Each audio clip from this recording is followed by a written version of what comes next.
merci Franck pour cette introduction. Bonjour à toutes et à tous. J'ai beaucoup de slides, c'est un défaut que j'ai. Donc Franck, n'hésite pas à m'interrompre si je prends trop de temps.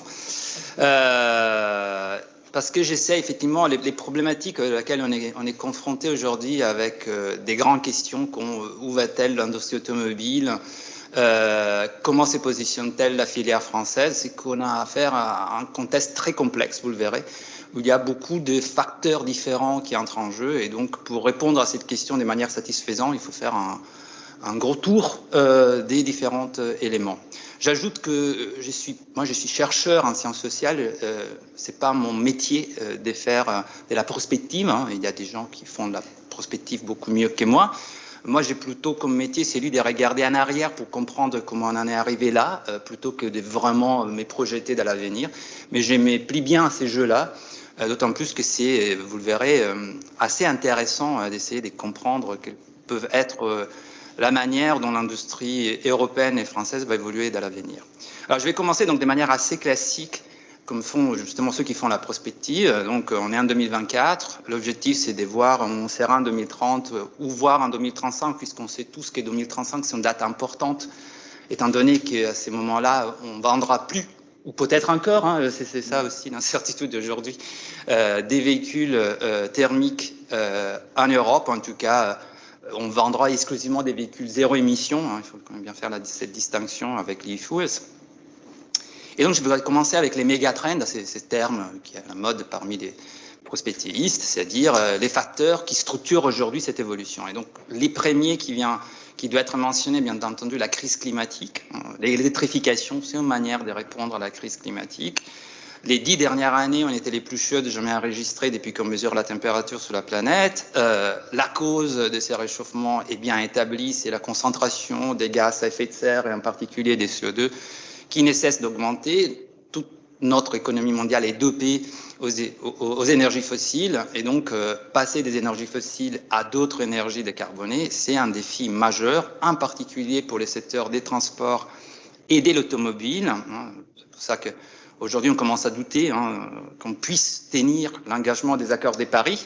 Ça semble déjà perdu mais il faut quand même faire quelque chose. Donc, vous voyez là que les secteurs, ça c'est les données européennes, les secteurs des transports et en particulier les secteurs automobiles, c'est les seuls secteurs pollueurs qui a dérivé par rapport à l'objectif de décarbonation fixé par l'Union européenne à moins 100% des émissions en 2050 par rapport à 90.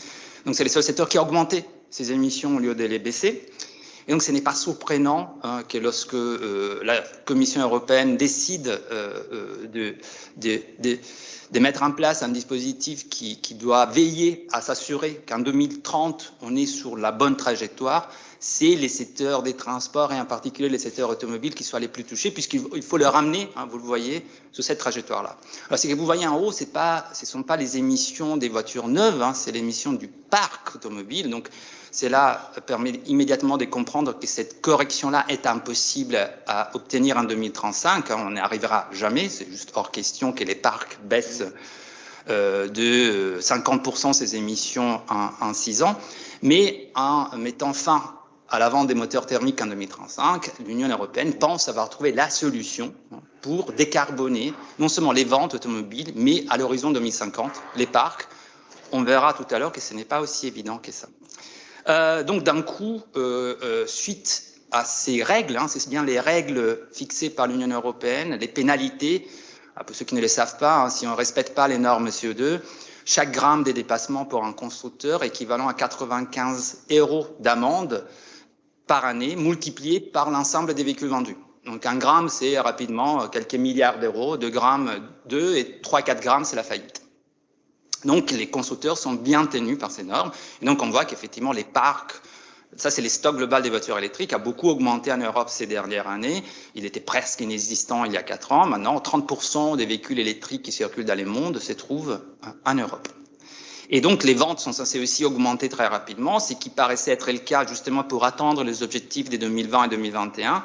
Mais on voit déjà en 2023 que c'est beaucoup plus dur que l'on l'avait anticipé. Ça commence à se tasser, alors que on sait que ça doit continuer à progresser pour les objectifs CO2. Il y a en particulier un rendez-vous très important, c'est les 83 grammes à atteindre pour 2030.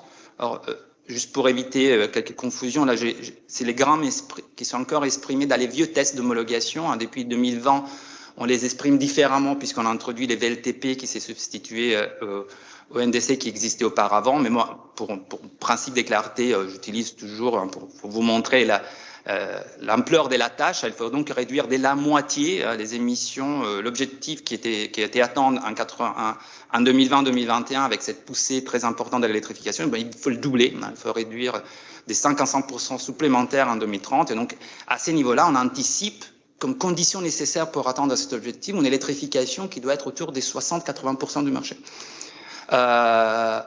Or, on est pour l'instant très mal parti pour arriver à ces niveaux-là. Je vous expliquerai aussi pourquoi.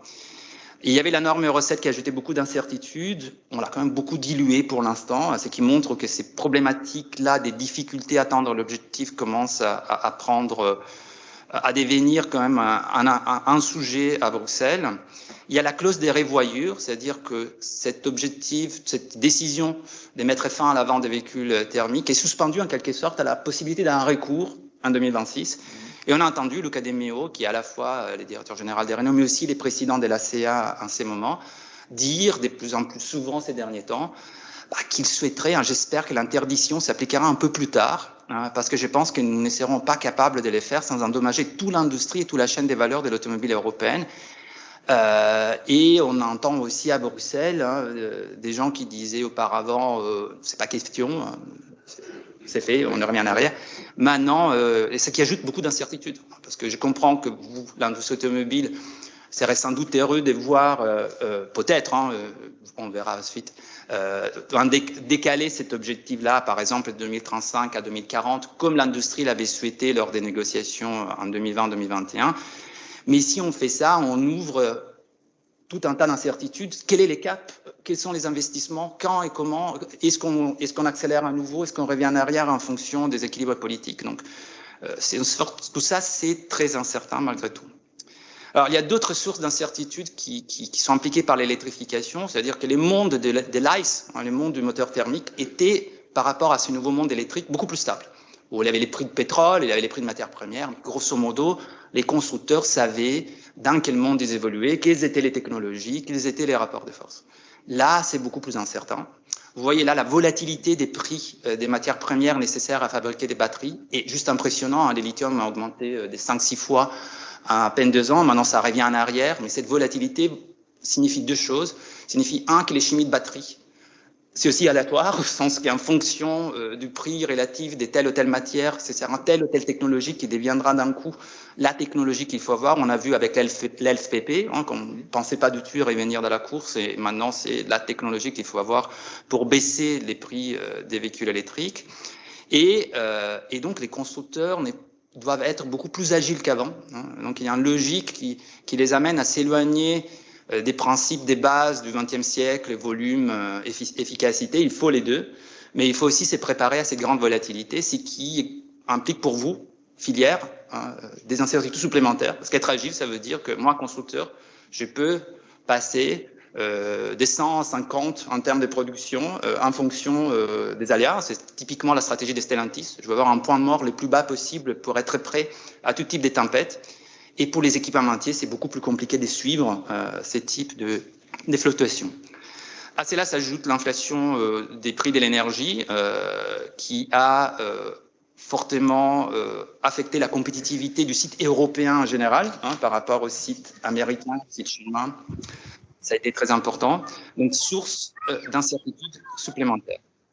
Alors, face à tous ces facteurs d'incertitude et des transformations, comment se positionne-t-elle l'industrie automobile française? Tommaso, juste un point, si tu me permets, parce que dans ton slide précédent, il y a un élément qui me paraît très important et qui explique une grande partie de cette incertitude, c'est le fait que le prix du kilowattheure ne baisse plus. On nous avait annoncé en gros un prix qui devait passer sous les $100 le kilowatt, et là on voit que depuis 2 ans, on reste au-dessus. Oui, là tu vois. C'est ton point jaune. C'est les points jaunes, en fait, effectivement. Et ça, c'est un des éléments qui explique le fait que le déploiement du véhicule électrique est moins rapide que prévu. Tout à fait, effectivement. Il y avait un certain nombre. Alors, il faut bien comprendre que la batterie, c'est une industrie qui se développe très vite, et donc il y a beaucoup lutte pour contrôler les standards et obtenir les investissements. Et la promesse d'une baisse radicale du prix au kilowattheure était aussi une source d'investissement important. Et là, on voit qu'effectivement, ça stagne depuis 3 ans, pour des raisons évidentes. Et si les prix de la batterie ne baissent pas, alors toutes les anticipations sur le fait que les prix du véhicule électrique s'aligneraient en 2026-2027 sur les prix du véhicule thermique, même un coût d'usage plus faible que les véhicules thermiques, eh bien, tout ça sort complètement des scénarios et ça complique très fortement un objectif de 100% des véhicules électriques à l'horizon 2035. Alors, comme vous voyez, l'industrie automobile française a connu depuis au moins 20 ans un déclin très important. En fait, c'est l'industrie automobile européenne qui a les plus décliné parmi tous les pays producteurs d'automobiles en ce qui concerne les volumes des véhicules. Vous voyez là que c'est une réduction très importante. Et la question qui est posée par l'électrification, on l'a vu notamment avec les lancements du plan de sauvetage de l'industrie automobile par Emmanuel Macron lors du Covid. Est-ce que l'électrification est une opportunité pour renverser la vapeur, pour relancer, réindustrialiser l'industrie automobile française, ou au contraire, pour des raisons évidentes, quand même, les constructeurs français ne vont pas super bien. Sous l'électrification, à 60 000 € des prix moyens, ils ne sont pas forcément les mieux placés pour vendre ces véhicules. La filière française est quand même la championne européenne de la production des véhicules thermiques et surtout des moteurs, est très dépendante dans la production des moteurs. Donc tout ça incite aussi un certain pessimisme, donc opportunité ou menace, déclin ultérieur au sursaut. Et donc j'essaierai de répondre à cette question et je commencerai à les faire des différentes manières, une manière de voir les choses pour comprendre les causes du déclin. Donc l'approche que je vais développer, j'essaie de comprendre quelles sont les causes du déclin et puis j'essaie de comprendre si l'électrification modifie ces causes. Ça permet de modifier les causes qui ont produit ces déclins depuis 20 ans ou au contraire, ça s'inscrit dans la continuité, voire accentue les causes du déclin et donc l'accélère. Donc la comparaison internationale ici aide à positionner l'ampleur du déclin français. Là, vous voyez les volumes des productions automobiles en Allemagne, France, Italie, les 3 principaux pays producteurs considérés centraux, qui disposent de leur propre industrie automobile. C'est presque plus le cas pour l'Italie aujourd'hui, mais ça reste le cas pour l'Allemagne et la France. Et vous voyez qu'il y a eu quand même un décrochage très important par rapport à l'Allemagne. Et alors que l'Italie a décliné la première, la France se situe plutôt dans la même trajectoire des déclins. Si on ajoute les pays semi-périphériques principaux producteurs d'automobiles en Europe, j'ai créé un pays fictionnel, la Tchécoslovaquie, pour vous donner une idée de la progression de la production dans les pays de l'Europe centrale et orientale, donc c'est Slovaquie plus République tchèque. Et vous voyez que la France, effectivement, est passée derrière en volume des productions à la Tchécoslovaquie, à l'Espagne, au même niveau de la Turquie. Et donc, il est en train de sortir du rang des grands pays producteurs d'automobiles dans le monde, ça c'est évident, mais aussi en Europe. Et lorsqu'on regarde ça en termes des valeurs, c'est encore plus frappant. Vous voyez là, l'Allemagne, par exemple, entre 2000 et 2019, a augmenté sa production en valeur de 200 milliards d'euros, alors que la France, dans la même période, a réduit sa production en valeur d'1 milliard d'euros. Et tous les autres pays ont fait mieux. En valeur ajoutée brute, c'est encore plus évident, plus brutal, si vous voulez. L'Allemagne a augmenté de 80 milliards d'euros sa valeur ajoutée brute. Aujourd'hui, l'Allemagne, à elle seule, concentre 54%, pas aujourd'hui, en 2019, 54%. Elle fait autant que tous les autres réunis. Plus, oui, plus 54%, mais les autres c'est 46%, donc à elle seule, elle fait plus que tous les autres réunis.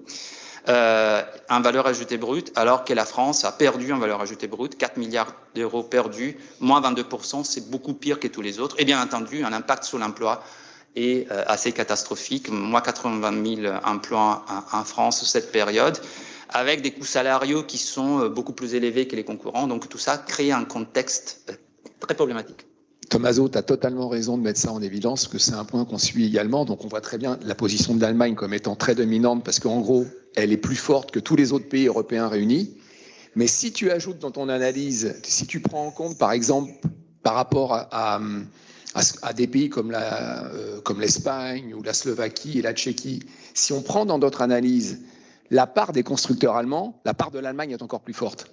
Parce que le pays Allemagne, il est à 54, mais si tu vas chercher dans les autres pays, vu que ce sont des constructeurs allemands où les décisions elles sont prises à Stuttgart et à Munich, que ce soit pour l'Espagne ou la Slovaquie, tu arrives à une valeur ajoutée qui est de 70%, quoi. Et là, tu comprends quelle est la part de l'Allemagne et des constructeurs allemands quand ils produisent en Allemagne, c'est déjà énorme. Mais si on prend tout ce qu'ils produisent à côté et on voit que les pays qui sont à côté, en fait, sont complètement dépendants des décisions qui sont prises en Allemagne, parce qu'ils n'ont pas du tout la main dessus, on voit qu'ils ont une part absolument plus que prépondérante.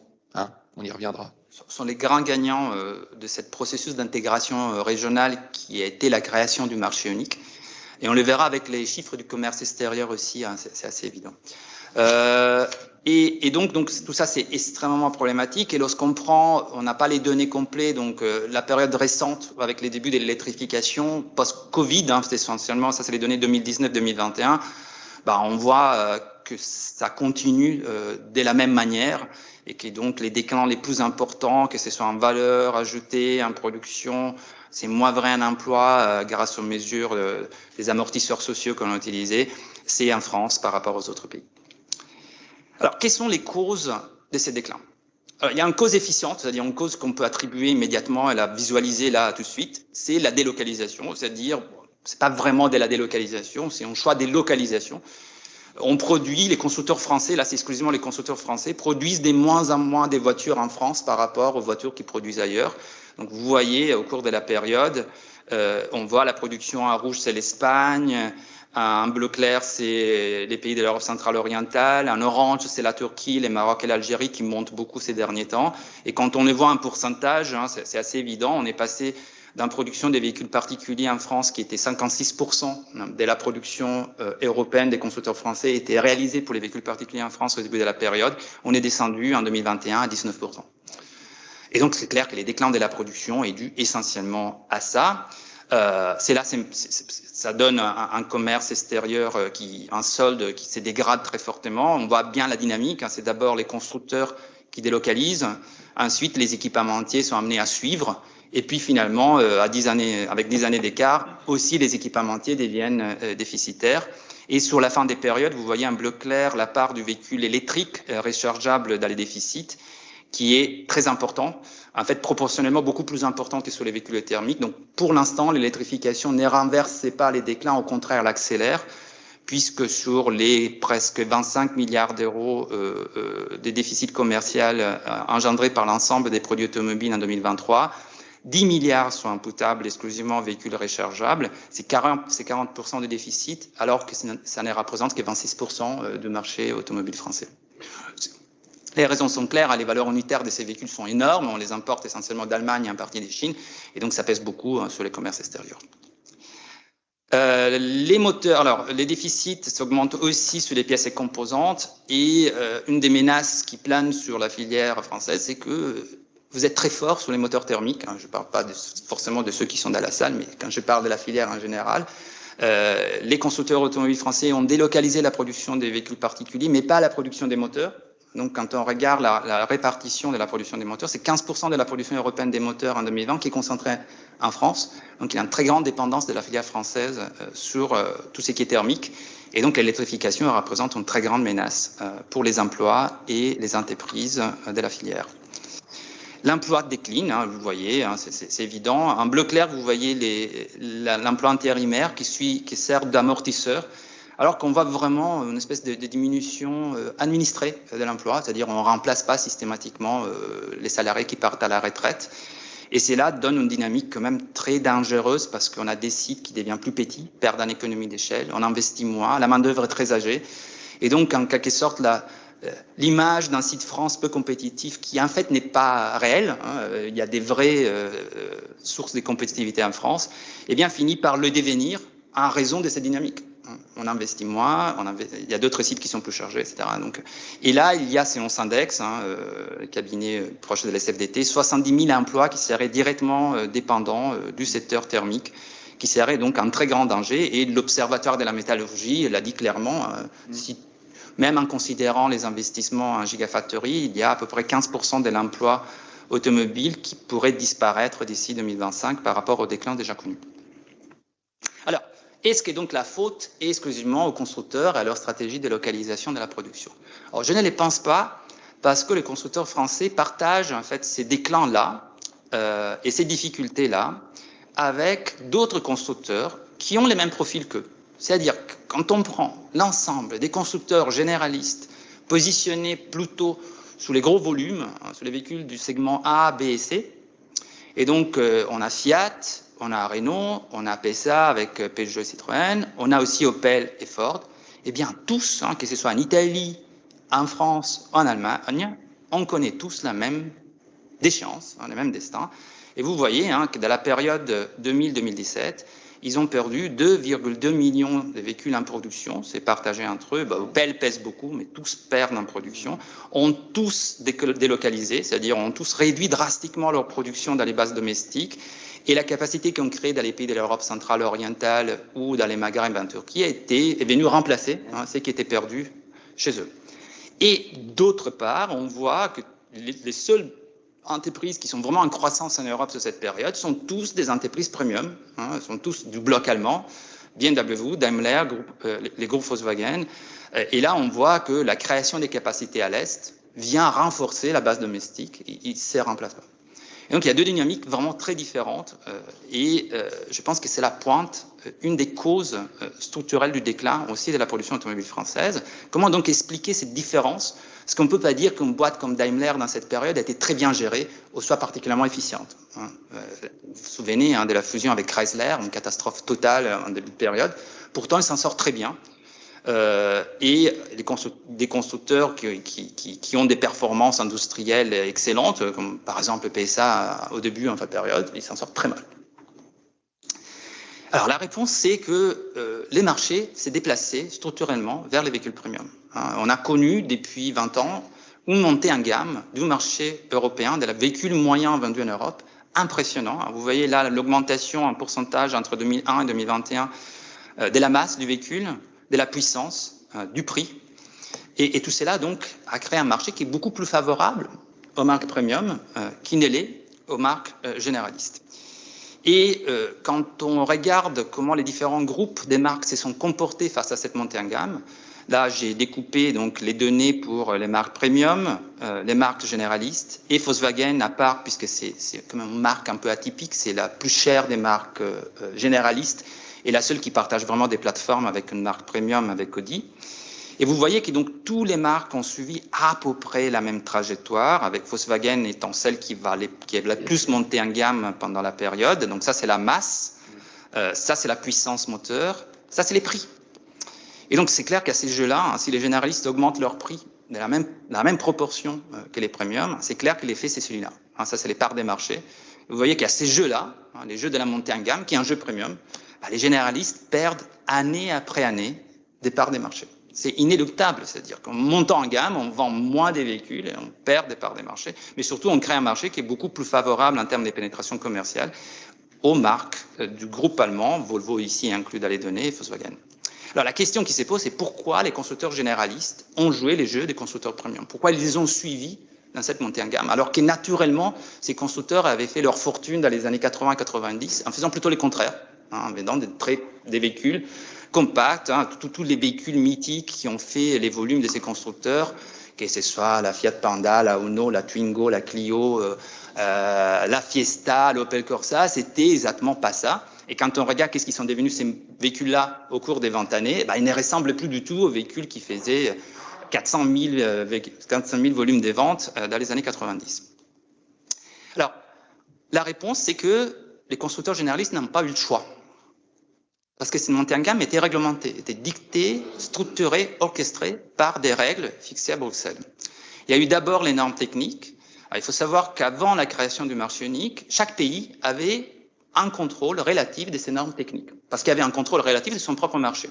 Il y a eu notamment tout un tas de luttes entre groupes des pays, par exemple la lutte autour du peu catalytique, la lutte contre les standards américains de dépollution de l'air, où on voyait des coalitions des pays plutôt premium, soit d'Allemagne, contre des coalitions des pays plutôt généralistes, France, Italie, et un espèce de statu quo.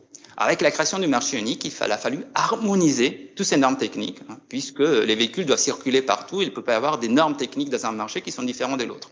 Et qu'est-ce qu'on a fait pour aller très vite? On a harmonisé, non pas vers la moyenne, non pas vers les bas, les normes techniques des pays de l'Europe du Sud, mais vers les hauts, vers les normes techniques des pays de l'Europe du Nord. Donc tout cela a donné à peu près 200 nouvelles normes qui sont profondément transformé l'architecture du véhicule entre 1992 et 2022. Ils les ont sensiblement renchéris, alourdis, sans doute rendus plus sûrs, plus technologiquement avancés. Et tous ces normes, bien entendu, ont été pilotées par les groupes premium. La VDA a joué un rôle central dans cette évolution-là. Et ça a même défini explicitement la stratégie réglementaire européenne. Vous la trouvez dans CARS 21, si vous connaissez ces documents-là, au GEARS 2030, qui est vraiment d'avoir les standards les plus élevés pour les imposer au reste du monde et pour ouvrir les restes du monde aux exportations européennes. Effectivement, cette stratégie a bien marché.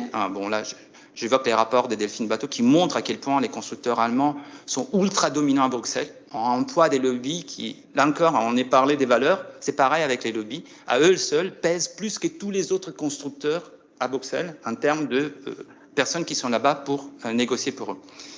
Et quand on regarde les soldes commerciales de l'Union européenne, on s'est dit que cette stratégie a été efficace, parce qu'effectivement, celui-ci a augmenté de manière très importante au cours de la période. Vous le voyez, il est passé des 20 milliards d'euros en 1999 à presque 100 milliards d'euros en 2015. Mais quand on rentre dans les détails, on voit que c'est exclusivement l'Allemagne et les pays satellites de l'Allemagne qui ont bénéficié de ça. La France, vous ne la voyez pas, il est plutôt un négatif là-dedans. Il est présent dans les graphiques, mais il est invisible. Et ça, c'est vrai autant pour les véhicules que pour les pièces et composantes. Vous voyez que dans les pièces et composantes, la situation était plus équilibrée. En fait, la France exportait presque autant des pièces et composantes en dehors de l'Union européenne en 1999 que l'Allemagne. Mais au cours de cette période de montée en gamme, vous voyez que ce sont les équipementiers allemands qui ont raflé complètement la mise et ça donne donc un déséquilibre total. Donc une politique qui est très cohérente avec les intérêts allemands, mais très hostile aux intérêts des pays comme l'Italie et la France, qui auraient eu plutôt besoin d'interpréter les marchés uniques comme un marché protégé, qui donne l'échelle, mais qui limite aussi la concurrence, qui est plutôt comme un marché ouvert. Alors, il y a une autre norme qui a joué aussi un rôle important dans cette histoire, et c'est un rôle très paradoxal, parce qu'au contraire, la norme CO2, qui s'impose à partir de 2009, aurait dû contrer cette montée en gamme. Pourquoi? Parce que c'est évident, plus un véhicule est lourd et puissant, plus il consomme, plus il émet du CO2. Donc, si on veut décarboner, la stratégie la plus logique pour s'y prendre, c'est de rendre un véhicule plus léger et moins puissant. Et donc, quand effectivement on commence à négocier les normes CO2, donc ça c'est les objectifs volontaires de 2008, qui s'étaient fixés à 140 grammes entre la CA et l'Union européenne, vous voyez que les constructeurs premium sont complètement à la bourre. Ils n'y arriveront jamais, ils ont des véhicules qui sont 400 kilos plus lourds que les véhicules généralistes. C'est clair que cet objectif-là, c'est impossible de pouvoir atteindre, alors que les constructeurs généralistes, notamment les Français et les Italiens, eux, ils ont bel et bien réalisé l'objectif des 140. On dit que l'industrie européenne a échoué en 2008, mais en fait, ce n'est vrai que pour les constructeurs allemands. Et donc, il y a là, a priori, un outil politique, réglementaire, qu'au nom de la dépollution, aurait pu permettre aux constructeurs généralistes de renverser un peu les contextes réglementaires en disant on a besoin des règles qui favorisent nous, parce que nous, faisons les véhicules les moins polluants en Europe. Eh bien, c'est le contraire qui s'est produit à cause d'une négociation centrale qui est celle sur les objectifs CO2 pondérés au poids, c'est-à-dire que le lobby allemand a bien saisi les dangers de cette réglementation. Il a dit ce n'est pas juste, puisque nous, on a les véhicules plus lourds, qu'on a un objectif qui soit égal pour tout le monde, puisque en pourcentage, nous devons réduire beaucoup plus. Et donc, pour qu'il y ait plus de justice, il faut que les objectifs soient pondérés au poids. Et donc, en gros, c'est des objectifs à pourcentage. Et donc, cette règle-là a été fatale, parce que, comme on le disait, là, une organisation environnementale maintenant très connue, à l'époque beaucoup moins que Transport Environment, les normes des CO2 basées sur les poids sont une très mauvaise idée pour les raisons suivantes. Elles punissent les actions positives. Ça, c'est très important. C'est pas simplement une question qu'ils protègent les constructeurs premium. Ils rendent impossible la stratégie qui aurait été la plus naturelle, réduire les poids des véhicules. Pourquoi? Si on réduit les poids du véhicule, mon objectif CO2 devient plus exigeant. Donc, c'est une stratégie qui n'amène pas, qui ne me rapproche pas en tant que constructeur à l'objectif. Je vous donne un exemple. Je suis producteur d'Amer, 2,9 tonnes des tracks GM, et j'ai droit à émettre 200 grammes. Avec cette réglementation, j'ai le droit d'émettre aujourd'hui 200 grammes de CO2 km.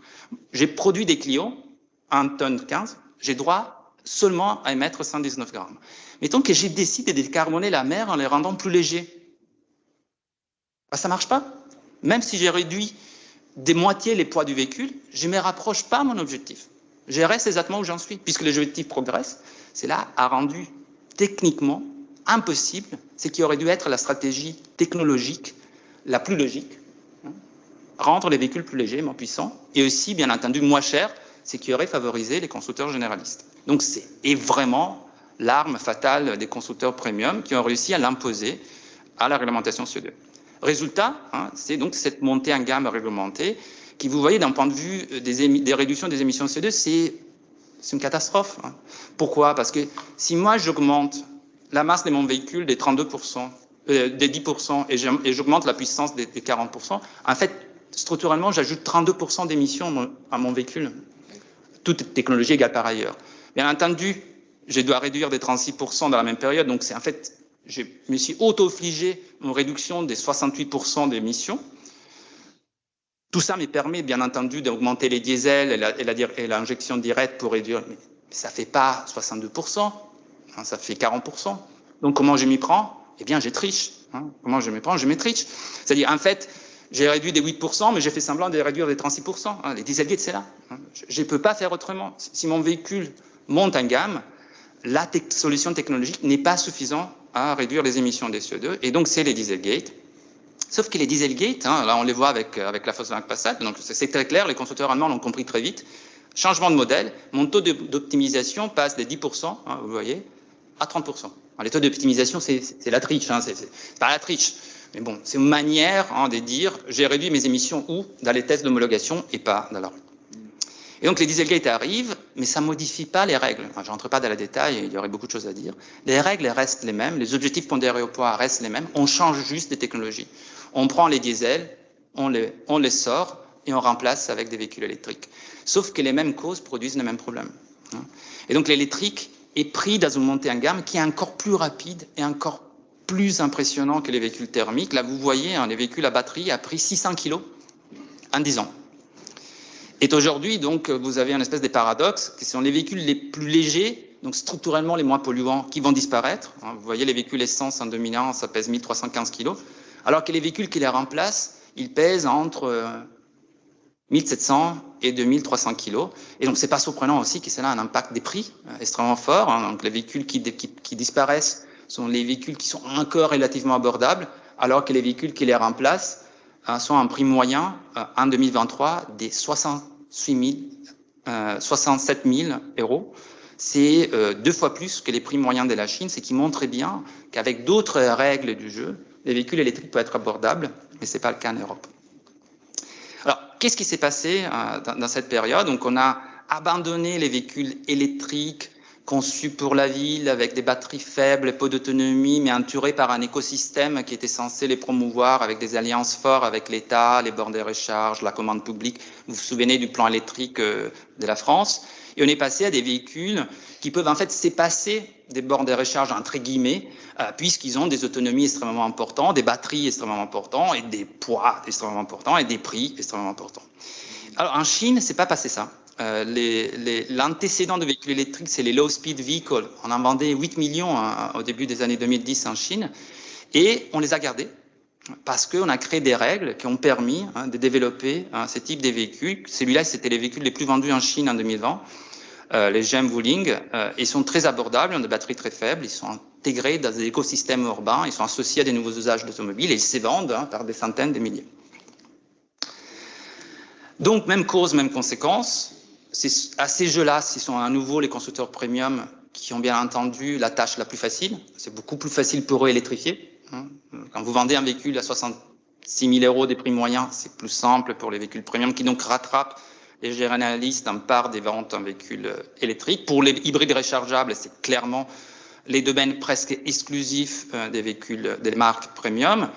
Tout cela a les mêmes conséquences environnementales. C'est-à-dire que les marchés européens, les règles européennes continuent à promouvoir les véhicules qui sont les plus polluants, relativement aux véhicules qui les sont les moins. C'est-à-dire que les véhicules généralistes sont moins polluants, même quand ils sont électrifiés. Donc vous voyez là l'évolution en VLTP des émissions entre 2019 et 2021 qui est donc produite par cette réglementation, par cette électrification. On a l'impression vraiment que les premiums diminuent énormément, qui sont avec ces hybrides rechargeables, ils réduisent l'écart par rapport aux généralistes. Quand on fait l'exercice d'intégrer ce qui réellement ces véhicules émettent, c'est-à-dire un cycle de vie, là je prends de 5000 km, eh bien on voit que c'est exactement l'inverse. Donc ce sont les véhicules premium qui baissent les moins en termes d'émissions de CO2. Et c'est pour ça d'ailleurs qu'on commence aujourd'hui, les généralistes, on a entendu Lucas Dimeux le dire, on veut une réglementation basée sur ça, basée sur les cycles de vie, basée sur ce qui émettent réellement les véhicules, et pas une réglementation basée juste sur les pots d'échappement, où les poids et l'énergie nécessaire pour les véhicules électriques ne sont pas pris en compte, pour produire un véhicule électrique très lourd et l'utiliser, ne sont pas du tout pris en compte. Même cause, même conséquence.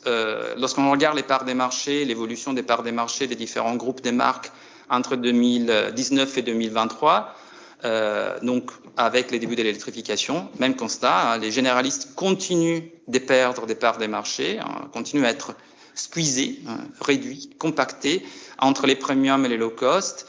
Les groupes allemands résistent mieux, beaucoup mieux que les généralistes, et il y a en plus une augmentation des importations, des parts des marchés des constructeurs étrangers, avec l'arrivée des nouveaux concurrents très dangereux, qui sont les producteurs des véhicules électriques pure players, qui n'ont pas les poids de 15 millions de véhicules, une capacité de 15 millions de véhicules électriques à éliminer en moins de 10 ans, et qui donc prend déjà un quart du marché du véhicule à batterie. Et lorsqu'on regarde la Chine, ils sont ultra dominants. La Chine, c'est un peu l'avenir du marché européen, puisque c'est les marchés les plus concurrentiels de l'électrique. Et là, on voit que les marques chinoises et Tesla écrasent complètement la concurrence étrangère, y compris les groupes européens, qui pourtant, avec les Allemands, avaient des parts des marchés importantes en Chine sous les véhicules thermiques. Et donc, même cause, même conséquence, c'est à nouveau les généralistes qui sont les plus vulnérables dans cette transition, parce que c'est une transition vers un véhicule premium plus. Si ça avait été une transition vers un véhicule généraliste plus léger et plus petit, l'histoire serait très différente. Et on voit que l'avantage coût des Chinois est présent sur toute la gamme. Ils produisent des véhicules électriques qui sont beaucoup moins chers, que ce soit sous l'haut de gamme, sous le moyen de gamme, sous les tout petits véhicules. Et on voit que les véhicules européens sont les plus chers, y compris par rapport aux véhicules américains. Et aussi les moins efficaces d'un point de vue de l'efficacité énergétique. Donc ouvrir les marchés européens à cette concurrence est un vrai danger. Lorsqu'on regarde l'impact sur les pays, là vous avez les pays centraux en bas, Allemagne en bleu, France, Italie, UK. Vous voyez, et en haut vous avez les pays semi-périphériques, vous voyez qu'à nouveau en pourcentage, c'est la France qui voit son volume de production baisser les plus. Les pays centraux en général perdent par rapport aux pays semi-périphériques, alors que a priori l'électrique devrait leur profiter. Et vous voyez que la France passe de 10% de la production européenne des véhicules à 7% pour les véhicules particuliers. Et vous voyez qu'en ce qui concerne les pays centraux, les seuls grands gagnants pour l'instant de la production des véhicules électriques est l'Allemagne, qui concentre 56% de la production des véhicules électriques à batterie en Europe. Alors, quel sursaut pour la France? Il y a 4 modèles importants qui vont être lancés en 2024. Donc je ne vais pas aller jusqu'à 2030, mais jusqu'à 2024. Je dirais celui qui est les plus, où il y a les plus d'enjeux, c'est celui en haut, la R5, puisque c'est les seuls véhicules à moins de 35 000, disons 40 000 euros, qui sera lancé en France et qui sera produit en France. Mais c'est très compliqué de réussir la descente en gamme de véhicules électriques, parce qu'on a vu, quand on fait des véhicules électriques très chers, les problèmes de l'autonomie et de la recharge secondaire. Quand on fait des véhicules plus abordables, immédiatement il faut toucher à la batterie, sinon il n'y a pas moyen de faire des véhicules moins chers. Et donc la question du retard pris par l'Europe dans la diffusion des bornes et dans la création d'un écosystème pour un véhicule électrique abordable, qui est aussi forcément un véhicule électrique à bas autonomie, il n'y a pas moyen de sortir de cette équation-là, rend la vente de ces véhicules compliquée. Mais les volumes des ventes de l'R5 déterminera beaucoup ce qui sera l'avenir de la production automobile en France, étant donné les évolutions que je viens d'évoluer. Donc je viens à ma conclusion, au point de départ, menace, opportunité. J'évoque 2 scénarios possibles, même règles, même trajectoire. Déclin, il n'y a pas raison que les mêmes causes ne produisent pas les mêmes conséquences, même peut-être plus rapidement que par les passés. La montée en gamme réglementée continue, on ne modifie pas les normes CO2, on garde les objectifs au poids, on n'introduit pas des règles basées sur l'empreinte carbone, on n'introduit pas des règles basées sur l'efficience énergétique, toutes des règles qui permettraient de favoriser des véhicules plus légers, donc des véhicules généralistes. on reste dans ces contextes-là. Les véhicules électriques restent très chers, réduction des volumes. À ces jeux-là, la délocalisation ne peut que continuer parce que les constructeurs automobiles français ne seront pas compétitifs dans ces marchés-là. Et la concurrence chinoise n'est pas négociée, c'est-à-dire on les laisse entrer tels qu'ils sont en train d'entrer. On verra même, et ça s'annonce déjà en course des pays européens face à en absence de stratégie européenne à faire venir les Chinois, à les faire entrer. Autant avoir des constructeurs chinois plutôt que d'avoir des constructeurs européens en déclin. Tout cela ne pourra que conduire à un déclin ultérieur, accéléré, difficile même à quantifier, de la filière automobile française. Un vrai Green Deal, c'est-à-dire un vrai pacte européen et français autour d'une politique industrielle et d'une stratégie centrée sur la descente en gamme, c'est-à-dire on sort de ces délires, on prend finalement la mesure que décarboner, c'est descendre en gamme. Cela ne veut pas dire bannir les véhicules premium, mais ça veut dire créer des réglementations qui, plutôt d'être favorables à des véhicules plus lourds et plus puissants, sont favorables à des véhicules plus légers, moins puissants et moins chers. Tout cela passe par tout un tas de mesures qu'on pourra discuter éventuellement tout à l'heure. On réoriente l'ensemble des crédits à la production, l'ensemble des incitations au niveau des marchés, de manière coordonnée, européenne et locale, vers ces véhicules-là. On arrête de subventionner la vente des véhicules à 35 000, à 45 000 euros à des ménages très riches ou des entreprises qui n'ont absolument pas besoin de cet argent pour s'équiper un véhicule.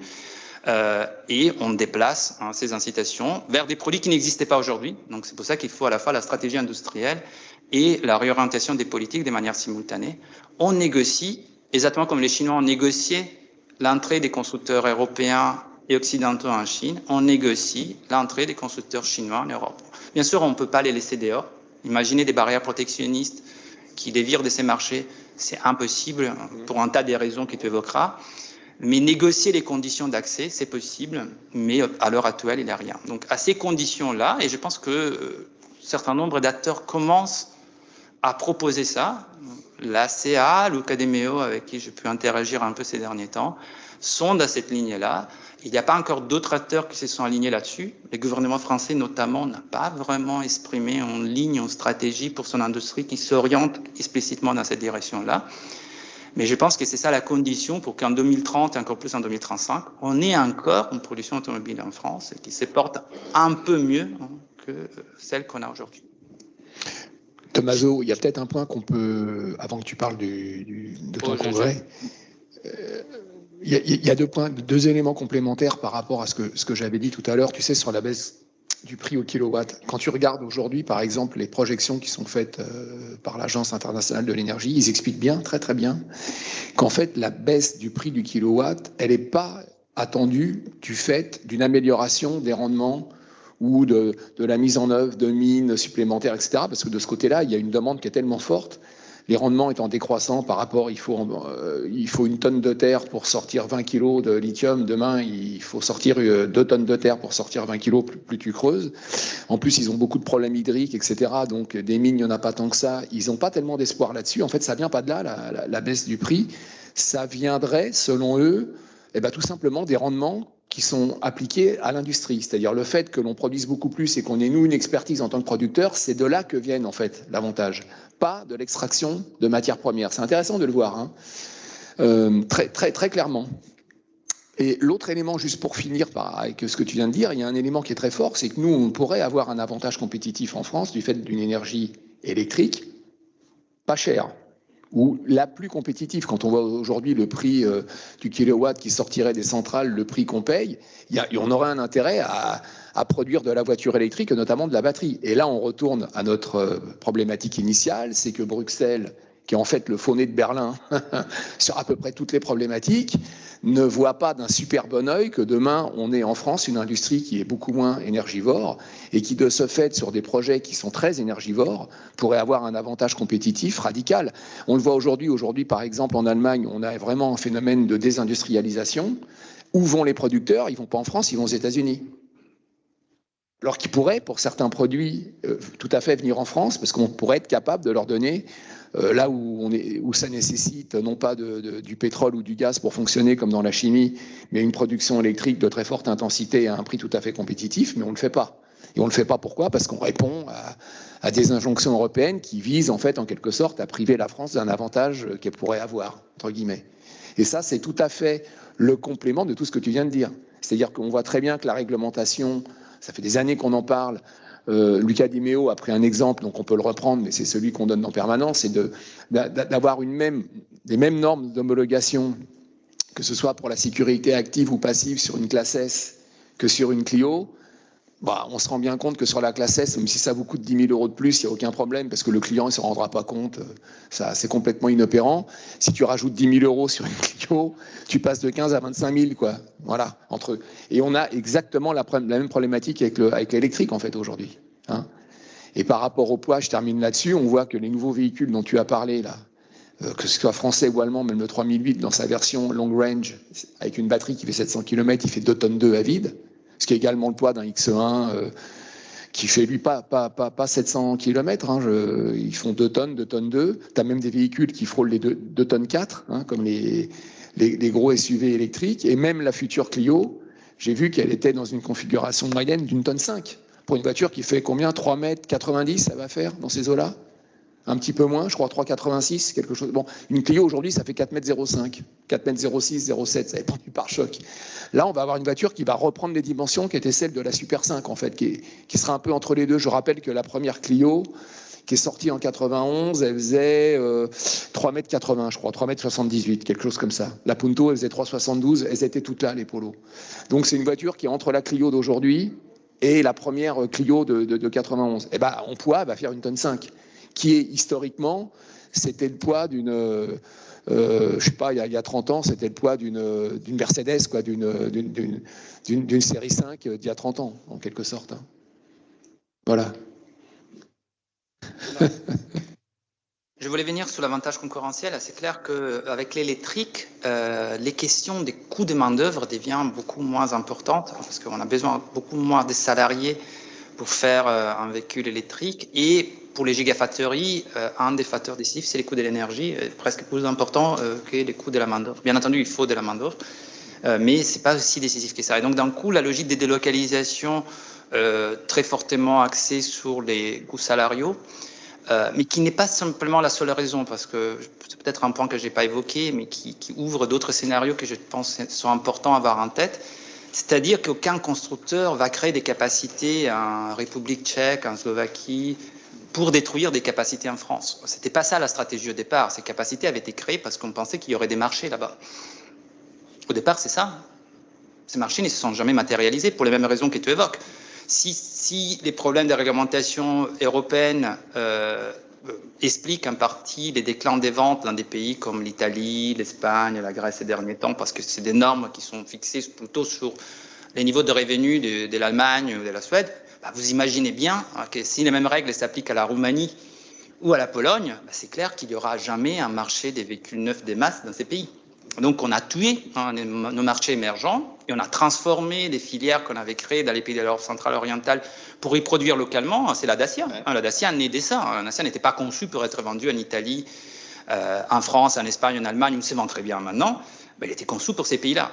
Mais il n'a jamais été vraiment vendu, hein, sauf en Roumanie les premières 3 années avant qu'il intègre l'Union européenne. Pour ces raisons-là, ces pays sont équipés exclusivement des véhicules d'occasion qui viennent essentiellement d'Allemagne. Et il y a là un gros problème politique, c'est-à-dire que la décarbonation qu'on a évoquée tout à l'heure, c'est une décarbonation du parc. Les pays sont contraints par des objectifs nationaux.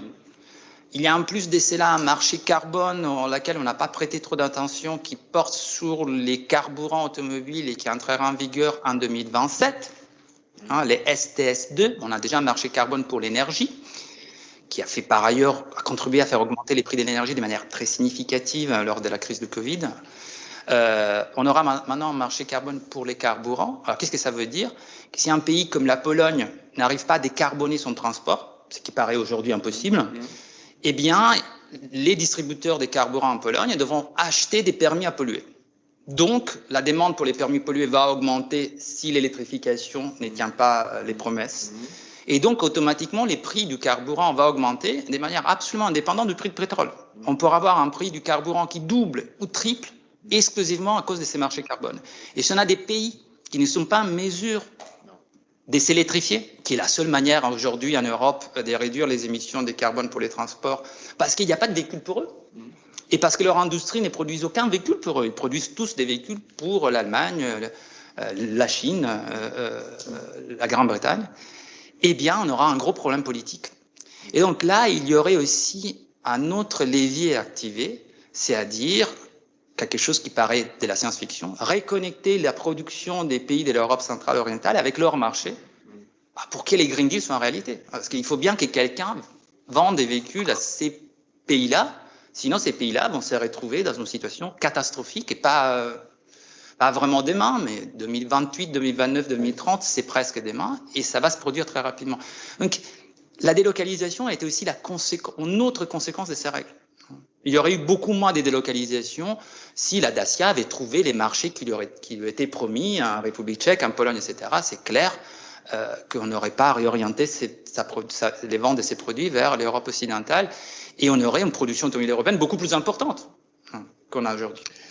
Et un parc beaucoup plus récent qu'on a aujourd'hui. On va donner, juste un premier, donc pour tu présentes juste ça. Pour ceux qui sont intéressés, donc il y a un rapport que j'écris pour l'Institut syndical européen. Il y aura aussi une version française qui va arriver et dès qu'elle sera disponible, je t'enverrai. Et donc c'est un rapport où tout ça est décrit beaucoup plus en détail. Donc si ça vous a intéressé, vous pourrez voir beaucoup plus précisément comment ça s'est joué. Tout un tas de luttes autour des réglementations à Bruxelles, comment les premiums ont gagné et quelles sont aussi l'ensemble des conséquences sociales de cette évolution. Et puis on a un colloque international, si vous souhaitez participer, vous êtes les bienvenus, et qui aura lieu à Bordeaux du 25 au 28 juin, où on va débattre de quelque chose de différent. La problématique cette année, c'est qu'est-ce qu'on fait du CASE, vous savez, Connected, Autonomous, Electrified and Shared. C'était les paradigmes de véhicules connectés, autonomes, électriques et partagés qui a structuré beaucoup les investissements automobiles avant les Covid. Et aujourd'hui, on voit que ces technologies ne vont pas du tout à la même vitesse. Et donc, on se pose la question, est-ce qu'il y a toujours convergence ou est-ce qu'on a une divergence qui est en train de se produire? Mais on parlera aussi beaucoup d'électrique et de tous ces enjeux-là. Merci beaucoup pour votre attention et pour l'invitation. Merci beaucoup Tommaso. Juste un point, juste parce que moi j'y suis allé quelques fois à ton colloque. Ce qui est très intéressant en fait, c'est que ce sont des sessions qui durent 1h30 où il y a 3 intervenants qui font des présentations de 20 minutes. Alors il y en a à peu près 90 en 3 jours. On peut évidemment pas toutes les voir parce qu'il y en a en parallèle, mais on peut voir 20-25 présentations. Et ce qui est très intéressant, c'est de voir un petit peu l'ouverture d'esprit parce que c'est des gens qui viennent de Chine, du Japon, d'Amérique centrale. On a t'as des Mexicains, des Brésiliens, qui, par rapport à leurs problématiques industrielles, viennent expliquer, par rapport au thème choisi, leur vision des choses. Et c'est souvent très, très intéressant. Bon. Merci beaucoup, Tommaso. J'ajouterais qu'on a aussi des séances plénières avec pas mal d'acteurs industriels, ACC, Renault, des patrons des fédérations internationales de l'ingénierie viendront nous parler de tout ça. Donc, il y a aussi pas mal en plénière, on invite plutôt les acteurs de l'industrie à s'exprimer, à se confronter avec le monde de la recherche. Donc, vous trouverez aussi ça. Super. Merci beaucoup.